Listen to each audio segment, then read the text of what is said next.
Hey everyone, it's Osset. Hope you guys are having a great Sunday. Today we're going to talk about the reactivation of the soul, of the true core essence of who you are originally. I know I discussed some of this in the video that I made a couple of weeks ago, speaking about Sophia, right? And the point of view of that macro consciousness and what that really means, right? But today we're extending that conversation more so on an individual level, and how a lot of us are, again, intensely reactivating that core part of us that is truly alive, truly living. And what this is, there are many of us going through different degrees of it. So some people are going through more of this reactivation more intensely than others. We're all going through different things at different times. So it's not all happening at the same time, but it's definitely happening. And it's getting more and more apparent. When you're looking in your mainstream media, you're seeing a lot of examples of just a conjuring up of very intense energies that just plays out the drama of what actually is happening, that tries to cover up the essence of what is truly happening within us. And I wanted to talk about the soul essence in a different way today. Uh, a lot of us, and I like to just compare it to being alive and living.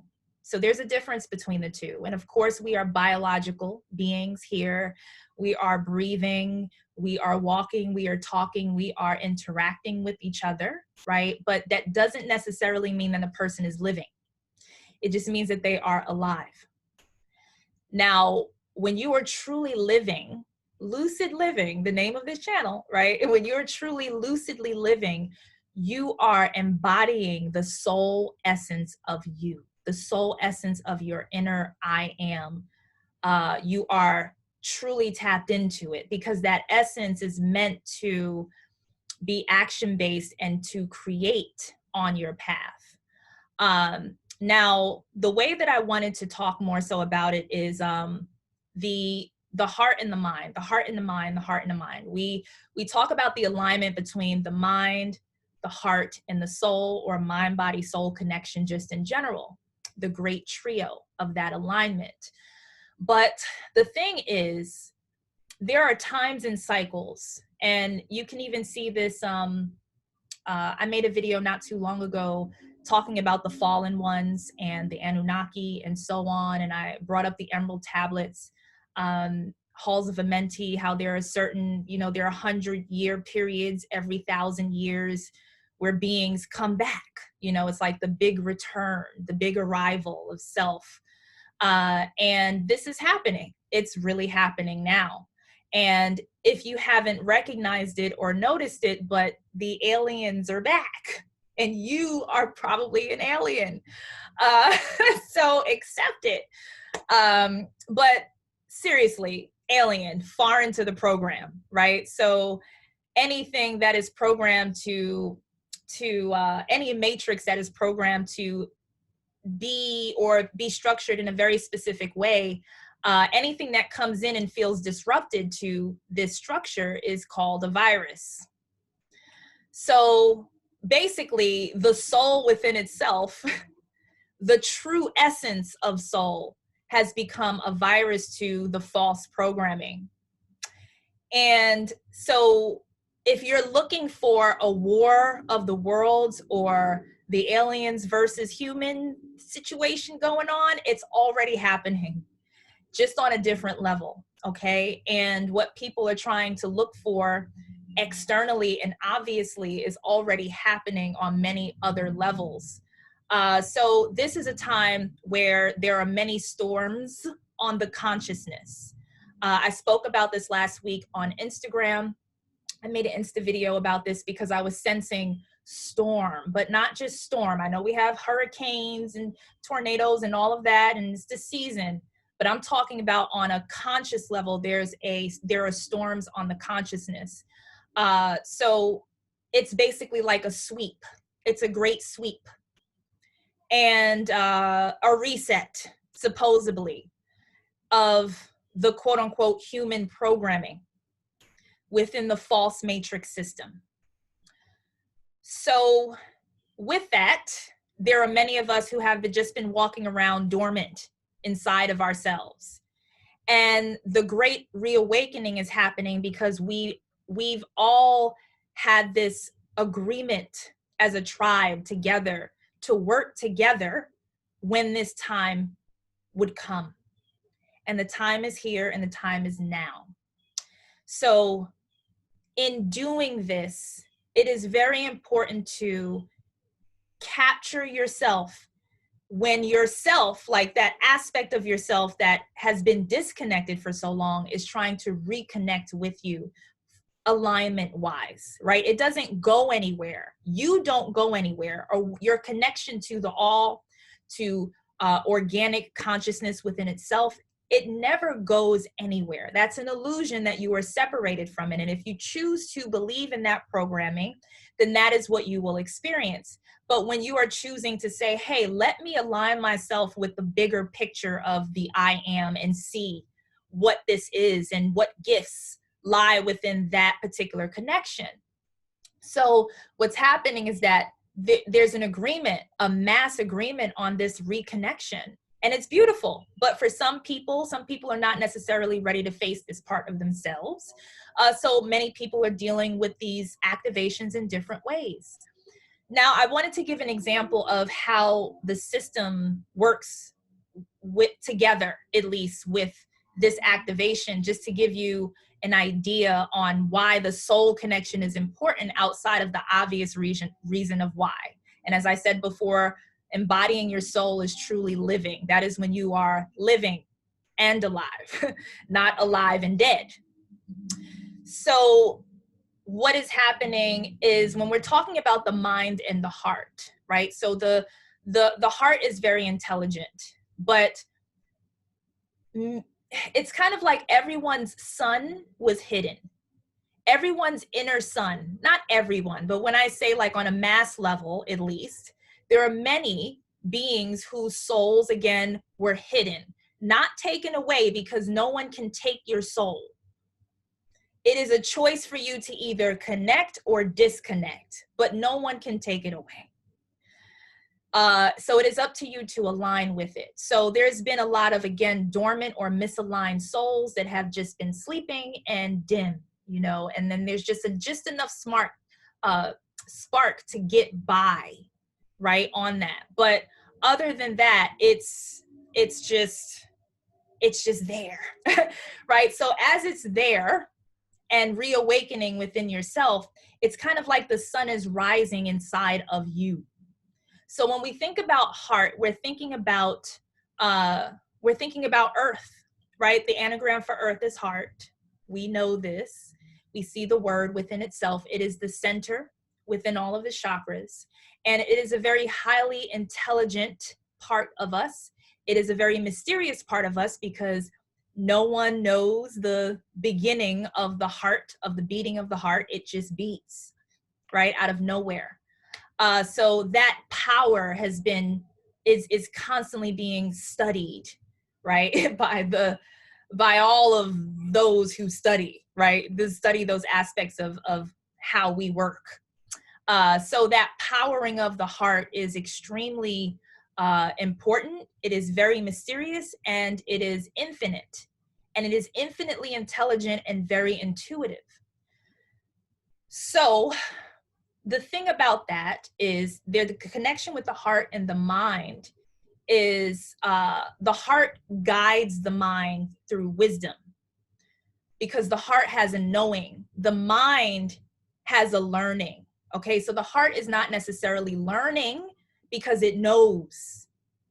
The mind is learning, processing, storing, recalibrating, all of that over and over and over again. But the heart it just is, right? And that's the connection between the heart and the mind.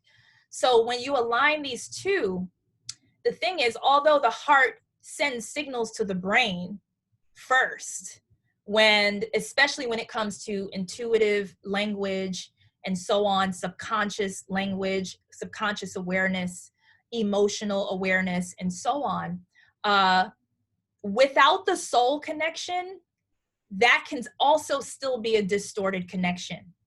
Why? Because when you look into your inner world and you think about your inner world being the universe, which it is, micro, macro, your heart being Earth, let's just say it's the little planet in the middle of you. Your heart being Earth is like having a sun that is not shining on Earth. So could you imagine living on Earth without a sun? That is what it is like to your heart when your soul is not activated. So just because your heart is intelligent and knows everything and is completely wise and intuitive, the thing with that is if there is no sun or inner ignition of true essence of soul or self that shines upon the heart, then the heart, there are different stages that the heart goes through. So the heart is constantly reaching and accepting, because when we think of this space, the heart accepts everything. It is fully accepting, unconditionally loving, restorative, regenerative, ongoing, infinite. So an area or an aspect of ourselves that is vibrating on that level, without light or without the inner sun, sometimes it's too expansive and it just allows everything to come in. So then there's an overwhelming feeling within the heart that distorts sometimes the messages within the mind, because the mind is relying on the wisdom of the heart or the intelligence of the heart that is more so spiritual intelligence. So when this is happening without your inner sun being ignited, the heart is it's dark.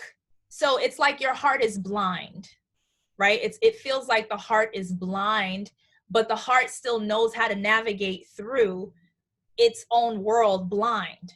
But there are certain, in doing that, there are no barriers or boundaries.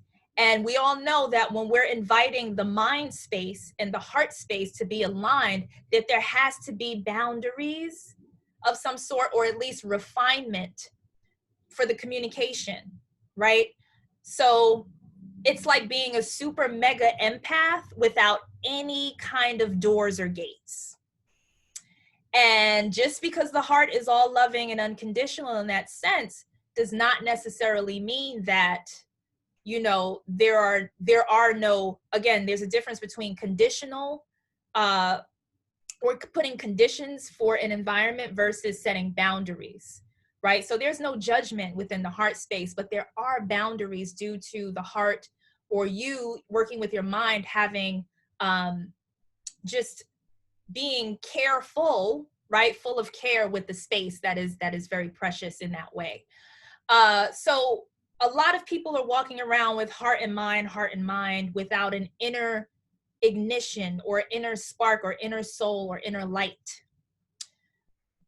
So what's happening is that the reactivation is allowing us to finally light ourselves up on the inside, truly illuminate ourselves from that point of view, so that there's a sun now shining on the heart space, which allows this being that is the heart to actually see through its own illumination in the darkness. So there's that, right? There's that point where the heart is now able to see, which is now refined in a sense to now send signals to the mind, or the different part, the conscious part of the mind, to now there's a again, that refinement in language between the two once the soul shines on the inside. How do you know that the soul is shining on the inside? You start remembering who you are. And as I said in that video that I made months ago, it's memory. It's memory, but memory that is moving forward. So when we're just talking about with the mind relies on the past heavily to conjure up the future. So it becomes a loop, or it can become a loop if you're solely depending on the mind to render up a reality for you, especially the subconscious reality, without a sun on the inside of you. So in doing this, you have to just make sure that that rendering up of the soul is active, so that you can again allow yourself to see and feel the essence of who you are. The essence of who you are. That essence gives you that remembrance of your inner creativity, your abilities that you forgot that you had, right? The memories of both love and hate and everything in between, emotional memories and so on. So a lot of people who are reactivating themselves in this area of the inner soul, they're more so, it's more so like a family reunion. As I said again in the Anunnaki video, it's more so like a family reunion, where it's like waking up from a slumber, coming back to yourself and saying, hey, I see you, I see you, I see you, right? And we all see each other, and now we know each other. And some beings, for this activation means go back to old times and go through, like finish through storyline of old time. And some beings are ready to start something new and not go back in time to complete storylines that did not necessarily work in their favor. So it's really up to the being themselves on whether they want to use and take this opportunity to clear a path for creating a new path, or wanting to constantly just go back and loop into the same behavior just because it's, you know, it's something that that being is used to.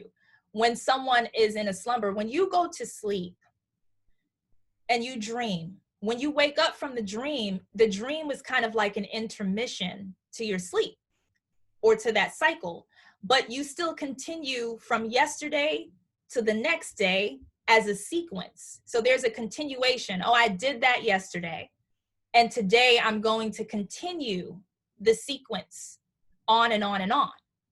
But the intermission is the dream world. So it's kind of like these parts of ourselves have been on intermission for a while, some lucid, some not. But now waking up, truly waking up within ourselves, we're just like, oh, so what did I do yesterday? Oh man, I got to do this tomorrow. And that tomorrow could have been like 1,000 years. Like 1,000 years was yesterday. So, okay, what do I need to do today? What do I need to do to get myself together today? What conversations do I need to continue to have? What interactions do I need to continue to have? It's the same thing, just looking at time differently. So 1,000 years sleep is like just you sleeping last night, right? And you wake up and you're just like, oh, that was just a dream. And now let's continue on in this waking life. So just seeing that. The thing is, in order to truly capture your inner soul, you have to be ready to move forward with that responsibility. Because the thing about the soul is the soul travels. The soul travels. The soul does not sit still. The soul does not sit dormant, because as it enters or reactivates within you, it's connecting to now the inner spirits, right? And if we're looking at even our chakras, those are different aspects of self that have different personalities, different purposes, vibrate on different frequencies. And, you know, so we go through and we walk through these different parts of ourselves all of the time.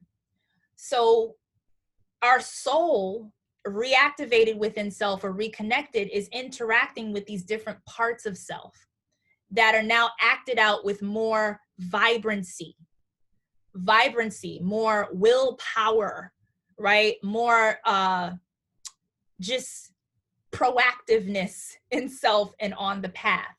So it's like, it's a relief when the soul returns or when the sun returns within.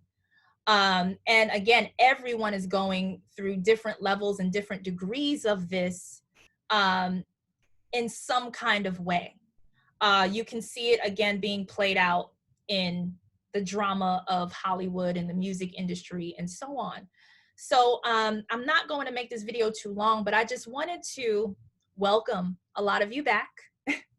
Welcome, all right? And in a sense of recognizing that this process feels fallen, because what you would call this is falling stars, fallen ones, because it is a descent of a higher level of consciousness that is now reanimating the physical. So it's a part of the soul that infuses with spirit that reanimates within the physical to have an experience. And these are very ancient parts of ourselves that choose to come back during certain times. Okay, and again, there are certain agreements amongst us with these parts of ourselves. So that is what you would call the fallen ones. This is why the fallen ones have been demonized, because the false matrix, right? The false matrix does not recognize the fallen as, or it sees it as foreign to the very young or artificial programming that rejects the fallen, right? Rejects, and it's just like the story of the Garden of Eden and so on, the rejects, you know, getting kicked out of the garden. And it's just, you know, while those who stay in the garden are just programmed and are just going by the rules of the garden, eventually being so programmed that they forgot who they were originally or who they truly are.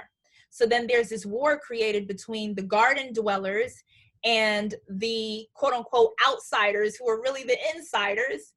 And then there's this whole fallen angel situation going on. There's a demonization, then there's a deprivation and a suppression of these parts of ourselves. And that's when it becomes dangerous to the state of affairs, because rejecting a part of yourself for so long, those parts of self turns into enemies and they turn against, because those parts of self also can become delusional, being so separated from a part of themselves as well. So it happens both ways, in all ways in when we're talking about different angles of consciousness. So the fallen ones, it's not a negative. It's just it's a thing that happens there. You can't stop the process. You can't stop this. All right. You can't stop living. You can't stop the lucid ones, all right, from remembering themselves, embracing themselves, and completely loving themselves and creating just as we should. So whatever programming is telling us that that is wrong, that is what needs to be overridden, okay? At least if that is not your thing. We have the power of choice here. It's not really about eliminating parts of life and how this game of life goes. It's more so where do you stand with this? Do you want to continue to play within the artificial reality? And when I say artificial, I'm not talking simulation, as I said before, because everything is simulated no matter what. All right, so we're talking about what kind of simulation, but everything is simulated because it all comes from the mind, and how we interact and how we see and how we engage on many different levels. So artificial, what I mean when I say artificial, is something that does not recognize organic consciousness, or does not see it as, or sees that as an enemy. So it's like an attack on something that came before it. You know, it's just like, wait, you know, the aliens are returning, but weren't the aliens, like, aren't they older? And wasn't this space their home in a sense, right? So it's kind of like moving backwards in that way. So also, and I spoke about this again in that video, speaking about the Anunnaki, but when we're talking about wings as well as winged beings, you can't fall if you have wings. How do you get wings? By elevating your consciousness, by allowing your lower consciousness to make its way up to the higher points of self, the ascension process that we also love to talk about. That is you regaining your wings. But any winged being, right, there's always a descent, whether it is that winged being is landing on the ground, on a branch, on a mountain, whatever that is, that winged being is not going to stay in the air forever. So a lot of people, when they make that ascent, and we've had these conversations before, they want to stay there, but it becomes a disservice to self. And what it does is it becomes exhausting. Just imagine like flapping your wings and just staying like midair, while you see everybody else just dipping up and down and going at different elevations. And that's the beautiful thing about having wings, is that you can go at any elevation you please. You can go at the highest of the high if you feel like it. You can go to lowest of the low and use your feet, right? And walk with your wings. You can do whatever you want. And to the system that sees that as foreign, or see that as being too liberated, right? Being higher consciousness and being able to interact with lower consciousness, that is a threat to, again, the artificial program that tells you that your wings, you don't have any wings, right? Or they try to clip your wings by making you feel bad about who you are and the different levels that you can, again, ascend and descend to. And this is heavy programming. So what's happening is that we're growing our wings back. We're getting our wings back. And it's a beautiful time. It's a beautiful time for this, because we get to come and go as we please and as we should, in really developing or traveling within ourselves, and how we should travel within ourselves. So that's more so the thing with the whole fallen angel or fallen stars or the fallen ones. It's just re-illuminating self. And again, that has been demonized and inverted, the Luciferian, all of that demonized, misunderstood. We need our inner light just as much as we need the darkness. And I think most of us know this by now, but what do you do with that light? What happens when that light is now illuminated within you? Okay, now you become responsible for how you use that light, because light creates illusion. Light creates the reality. Those who are truly illuminated with their inner soul, truly, those are the ones who are able to create. Okay, we are the ones who are able to project our reality. And those who are not are living in the realities of those who are projecting the realities. And there's a role for everyone in that sense. And again, everyone's not rolling the same way at the same levels and the same degrees in that. And there's really no rush for that type of elevation, because you want to make sure that your consciousness is truly aligned with all of it. If our sun is too close, right, or is shining too bright, then there's a detriment to that, and the rising of the temperatures causes many things. So just because you have an inner illumination doesn't necessarily mean that the temperature is right, or that the adjustments are correct based upon your inner ecosystem. So it's paying attention to your inner ecosystem, making sure that that inner light is what is truly the source of feeding the entire, again, ecosystem within. It's a generator. It's coming from below. It's coming from that solar plexus. And it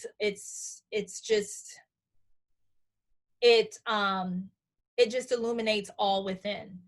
So when you're able to do that, you're able to now have that insight, that inner sight, because there's nothing outside. It's just, again, receiving the coating of light that goes into your lenses, and your brain is recalibrating that vision anyway.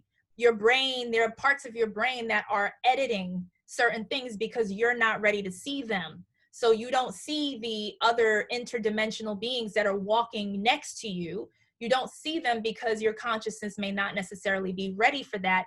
And that part of your brain knows that. So it edits that out, but it does not mean that that being is not there.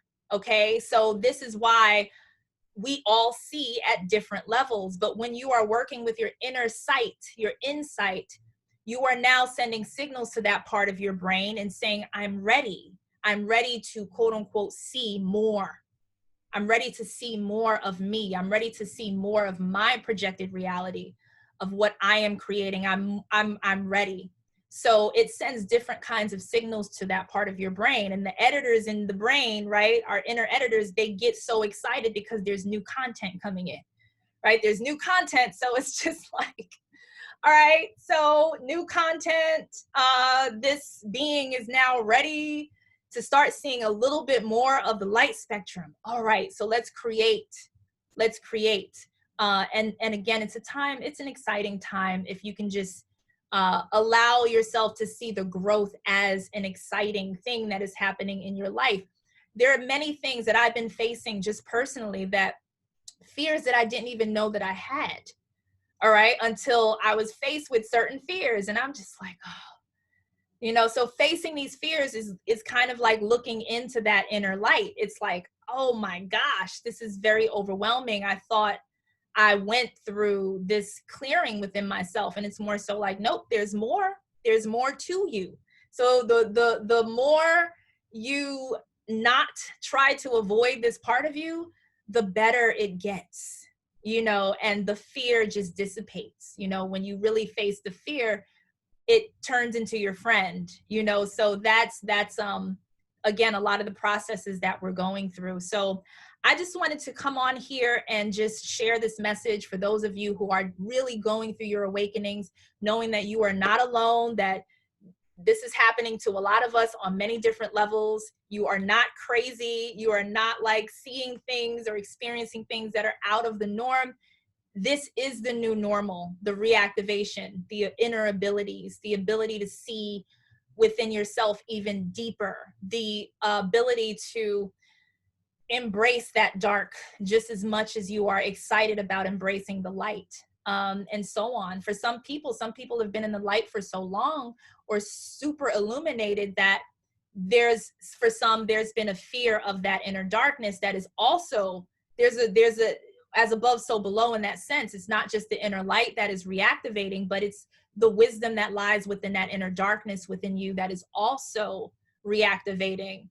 A lot of our ancestors would dwell in that space in the darkness as well. Okay, so these are different parts of you that are awakening. And it's like just having this whole, just everything inside of you just finally become aware. So where do you stand with yourself? Where do you stand with your ancestral connections? Okay, where do you stand with events from the past? All right, where do you stand? Have you transmuted certain energies within yourself? Have you made good with certain parts of yourself, especially your higher and lower, so that they can work together, so that there's no inner conflict, because you don't want to declare war on the inside of yourself? Because sometimes the light has been gone for so long that when it shines on the inside, there are certain beings who are just like, no, we've been living in the dark for so long, this light is painful, and they start to see that light as an attack, on that dark realm within. So prepare your inner darkness for your inner light, is what I'm saying. I have inner conversations through meditations with these parts of myself consciously and constantly. So even if you have to do it through affirming yourself, constantly affirming yourself, affirmations are very, very powerful. They reset the subconscious mind, okay, to a point where the reality changes over time. But the more consistent you are, the more embracing the entire system becomes of any kind of changes that you are welcoming in consciously. Okay, so affirming yourself, spending time doing that is a must, because illumination, again, that can declare war on the inside if you're not preparing for that. So put yourself in prep mode, celebrate yourself, okay? Celebrate yourself. It is a beautiful celebration to be back to living again, not just being alive or not just thriving and just going through life, just living through a loop. It's not about that anymore, so this is again a time to capture. And if you're not able to capture yourself, that part of yourself doesn't really, there's no activity, there's no interactivity, so again, it's up to you. Are you going to capture your inner illumination? Are you going to embrace it, or are you going to let it go? So that's a question that you ask yourself. How intense is this experience for you? And take it from there and give yourself the mercy and the grace of getting through all parts of yourself without judgment. Okay, because when you start judging yourself, okay, there's a difference between discernment and judging, and discernment comes first. A lot of the time we judge things that they don't even need to be judged. We'll judge like something that it really doesn't, judgment is not even necessary in this moment. So we're misusing our ability to truly judge. When you know how people say, don't judge. I don't necessarily believe in non-judgment. Like, there are points in time in our experiences where judgment is indeed necessary. Justice is necessary, right? Judgment of character is necessary. Okay, because it's all of it. We can't eliminate anything that is necessary to something. So judgment is necessary, but how are you using it? And are you going into your discernment first? So going into center, right? After you've explored different extremities, you know what center feels like. This is why it's important to venture off and into yourself, even at the extreme sometimes, so that you know how to gauge yourself, you know how to gauge it out, and you know what center feels like versus the other parts of self that feel extreme. So that's a practice, that's an inner practice. But when you find your center, you know how to go there no matter what. You know how to center yourself. And when you get there, you sit with discernment. So discernment is a part of that wisdom that has no urgency because it is outside of time. So it's the discernment that says, I'm in no rush. I know how to clear time in a sense to say, let's really evaluate and filter this through. What does my discernment feel? What do I know? Let me allow my discernment to tell me and remind me what it is that I already know. That's what discernment feels like. A lot of the time we don't trust discernment, and a lot of us, we deal with different levels of trusting. If you look at the word trust, it's even associated with trust fund, right? So clearly there's a value that trust has. And when you don't trust yourself, it's like rejecting a very valuable part of yourself that allows you to keep going and truly flowing with the currency, right, of self, your inner value. So trust is very much associated with inner value. So if you're not trusting yourself, then go into your discernment, and ask yourself the why. Why isn't it? Let your discernment show you the core reason as to why you're not trusting certain parts of your reality or your thoughts or yourself. And once you've filtered through discernment, then you can judge, because now the judgment is, again, refined through discernment. So a lot of the time people skip over discernment. They go straight to judgment because they're reacting off of a feeling in the right now. And this is why I say, although the heart is intuitive and intelligent, sometimes there's a reaction when you're not necessarily aligned to your emotions in the way of knowing how to truly operate and use your emotions as a way to gauge out where you are, because it's just an indicator. Your emotions give you an in real time summary of where you are vibrationally. So we need every single part of that emotional scale activated. So it's not about staying away or avoiding anger or sadness or fear. It's not really avoiding that. It's recognizing when you get there, because now you at least you know where you are, right? So then you're able to turn that around, redirect that, and make your way back to a feeling genuinely and authentically, not like forcing yourself to be happy if you're freaking angry, right? If you're angry right now, being happy is probably not what you're ready to be like in this moment, right? So allow yourself to be angry, allow yourself to feel those things so that you know where you are, so that now you know where you're going. Because if you don't know where you are, then you're kind of just floating around in your emotional pool, you know, and it can become very chaotic with those conditions. So emotions, discernment, that inner wisdom from center coming out, being a great judgment of character due to practicing the act of discernment in that. So that also allows you to develop the relationship that you have with your inner light that is now being reactivated. It's more so aligned with the wisdom, or with the infinite intelligence of the heart space. Okay, so once they're aligned, soul and heart, the mind completely readjusts. It readjusts to just a reality that is more, it becomes more favorable, you know, because there's no more confusion. When the soul and the heart are connected, the mind is very rarely confused. The mind becomes confused when the heart is too open and dark without light. All right, it's just like, oh my God, mama heart, this is too much. Yo, you giving me all the information of the dark secrets, but this, how, like, where's the refinement? Okay, so we all have an opportunity to now truly refine those inner wisdoms and really put those aspects of self to use. And again, that soul space is a driven space. It is a space that drives. Okay, the heart is the GPS. The heart is the GPS. The mind, or the consciousness, I should say, because the heart has the mind. The heart is the subconscious, connected to the subconscious realm, and the consciousness is a focal point center. It is your sight. It is your intention, right?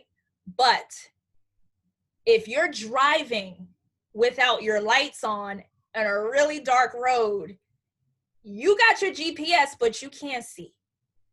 You know what I'm saying? You have your GPS is working, but you can't see. You don't know where, you know where you're going, but you don't know the conditions, right? You're not sure of the conditions. And what happens when you're not sure of the conditions?